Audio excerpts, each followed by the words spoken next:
نے بابا جان سے کہا، جائیے، آپ کے کمرے میں ایک سرپرائز گفٹ آپ کا انتظار کر رہا ہے۔ وہ اپنے کمرے میں جانے لگے تو ملیحہ بھی ان کے پیچھے چل پڑی۔ تم کہاں جا رہی ہو؟ نور الہدیٰ نے فوراً اس کا بازو پکڑ کر روکا۔ بابا جان کا گفٹ دیکھنے، بابا جان کا برتھ ڈے گفٹ ہے، پہلے انہیں دیکھنے دو، تم بعد میں دیکھ لینا۔ جی نہیں، مجھے ابھی دیکھنا ہے، ہاتھ چھوڑیں، وہ ضد سے بولی۔ کہا نا بعد میں دیکھنا۔ وہ اڑ گئی، وہ اپنا بازو چھڑانے لگی۔ چھوڑیں مجھے، تم آرام سے کھڑی رہو۔ بابا جان آپ جائیے، اسے خاموش کرو۔ اگر وہ آخر میں بابا جان سے بولے، جو ان کے جھگڑے کی وجہ سے رک گئے تھے۔ وہ دروازہ کھول کر کمرے میں گئے اور ملیحہ نے شور مچا دیا، مجھے بھی دیکھنا ہے، ہاتھ چھوڑیں ہادی بھائی۔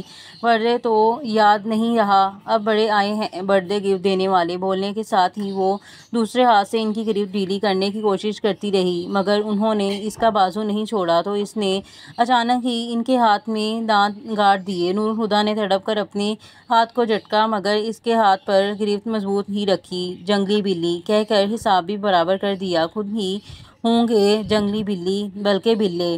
سخت برا منایا گیا تھا۔ آخر نور الہدیٰ نے اس کا بازو چھوڑ دیا، جاؤ، اور وہ بھاگتی بابا جان کے کمرے میں گھس گئی، پر گھستے ہی ٹھٹک کر رک گئی۔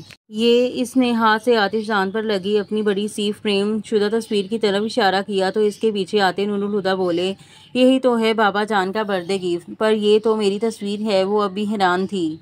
ہاں، اور مجھے بابا جان کے لیے اس سے بہتر کوئی تحفہ ملا ہی نہیں، اس کے مقابلے پر میں اور کوئی تحفہ قبول بھی نہیں کرتا۔ بابا جان نور الہدیٰ سے کہتے ملیحہ کے پاس آئی اور اس کا چہرہ دونوں ہاتھوں میں بھر کر بولے، اس تحفے کو پانے کے لیے میں نے 7 سال راتوں کو جا کر دعائیں مانگی ہیں، اور اس کی پیشانی چوم لی۔ پھر وہ فوراً ہی اس جذباتی کیفیت سے باہر بھی آ گئے۔ میں لون میں جا رہا ہوں، چائے وہیں لے آؤ۔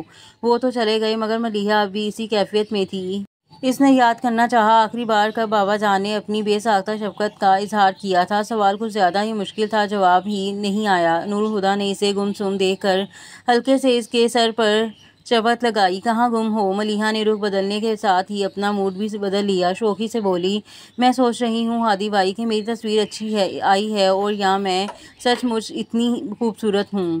نور الہدیٰ نے ایک نظر اسے دیکھا اور کہا، تمہاری تصویر بھی اچھی آئی ہے اور تم بھی بہت خوبصورت ہو۔ آپ بٹرنگ کچھ زیادہ ہی کر رہے ہیں۔ وہ انہیں تیکھی نظروں سے دیکھ کر بولی، یہ سب چھوڑو اور بتاؤ تم اپنا سرپرائز کب دے رہی ہو؟ کبھی نہیں، اس نے کہا اور کمرے سے نکل گئی۔ نور الہدیٰ بھی اس کے پیچھے باہر آئے۔ کبھی نہیں کیا مطلب ہے؟ میرا دل چاہ رہا ہے کہ بابا جان بھی ایگزیبیشن میں آئیں، مگر میں جانتی ہوں وہ نہیں آئیں گے، تو پھر بتانے کا بھی کیا فائدہ؟ وہ رکی نہیں اور یوں ہی چلتے ہوئے ان سے باتیں کرتی ہوئی کچن کی طرف آ گئی۔ تم نے کیسے سوچ لیا کہ بابا جان نہیں آئیں گے؟ بس میں جانتی ہوں، بیکار اندازے مت لگاؤ، انہوں نے اسے ڈانٹ دیا۔ پھر اس کی صورت دیکھ کر پیار سے بولے، پریشان کیوں ہوتی ہو؟ اگر انہوں نے منع بھی کر دیا تو میں انہیں منا لوں گا۔ آپ مناتے کہاں ہیں؟ آپ تو داندی کرتے ہیں۔ اس نے بچے کی طرح منہ بنایا تو وہ روب سے بولے، میں جو بھی کروں، مگر تم آج ہی بابا جان کو ایگزیبیشن کے بارے میں بتاؤ گی، نہیں تو میں بتا دوں گا۔ بس 1 ہفتہ ہی رہ گیا ہے ہادی بھائی، بابا منع کر دیں گے۔ اس نے پھر وہی بات دہرائی تو نور الہدیٰ جھنجھلا گئے۔ ایک تو تمہاری سوئی کہیں بھی اٹک جاتی ہے۔ اب جاؤ، ذرا چائے کا بندوبست کرو، اور چائے خود ہی بنانا۔ تمہارا چہیتا بہادر تو جوشاندہ سامنے رکھ دیتا ہے۔ وہ ہونٹ کاٹتی کچن میں چلی گئی تو وہ بھی باہر لان میں آ گئے۔ کچھ خاص خبر چھپی ہے؟ چیئر پر بیٹھتے ہوئے انہوں نے شام کا اخبار دیکھتے بابا جان سے پوچھا، خود ہی دیکھ لو۔ انہوں نے اخبار نور الہدیٰ کی طرف بڑھایا، جسے پکڑنے کے لیے نور الہدیٰ نے ہاتھ بھی نہیں اٹھایا، اور کہا، ذرا دیر میں چائے آنے والی ہے، اور ملیحہ کہتی ہے کھانے پینے کے وقت اخبار نہیں پڑھنا چاہیے، بھوک ختم ہو جاتی ہے۔ بہت مانتے ہو اس کی؟ اخبار والا ہاتھ نیچے کرتے ہوئے وہ بولے تو نور الہدیٰ نے مسکرا کر سر جھکا دیا۔ تمہیں ملیحہ کیسی لگتی ہے؟ یہ سوال اس قدر اچانک تھا کہ نور الہدیٰ بھی گڑبڑا گئے، اور بخلاہٹ میں کچھ بول ہی نہ سکے تو انہیں دیکھنے لگے۔ میں نے پہلے کبھی اس طرح نہیں سوچا تھا، مگر کچھ دن پہلے یہ خیال میرے ذہن میں آیا کہ کیوں نہ تم دونوں کی شادی کر دی جائے۔ بابا جان نے دھماکہ ہی کر دیا تھا۔ نور الہدیٰ تو پہلے گڑبڑائے ہوئے تھے، اب تو بالکل ہی سٹپٹا گئے۔ بابا جان رکے نہیں، کہنے لگے، یوں تو شاید میں اس بارے میں کبھی سوچتا بھی نہیں، مگر میں نے محسوس کیا ہے کہ تم دونوں میں کافی اچھی انڈرسٹینڈنگ ہے اور دوستی بھی۔ پھر تم دونوں ایک دوسرے کے ساتھ بہت خوش رہتے ہو، لیکن میں تمہاری رائے بھی جاننا چاہتا ہوں۔ نور الہدیٰ اب سنبھل چکے تھے، مگر اپنی دو ٹوک فطرت کے باوجود وہ بابا جان کے سامنے ملیحہ کے بارے میں ایسی بات کرنے سے ہچکچا گئے۔ بابا جان نے بھی ان کے گریز کو سمجھ لیا تھا۔ میں تمہاری ہچکچاہٹ سمجھ سکتا ہوں، بے شک ملیحہ میری بیٹی ہے، لیکن میں نے تمہیں بھی ہمیشہ اپنا ہی بیٹا سمجھا ہے، اور بیٹا باپ کے سامنے اپنے دل کی ہر بات کہہ سکتا ہے۔ بولو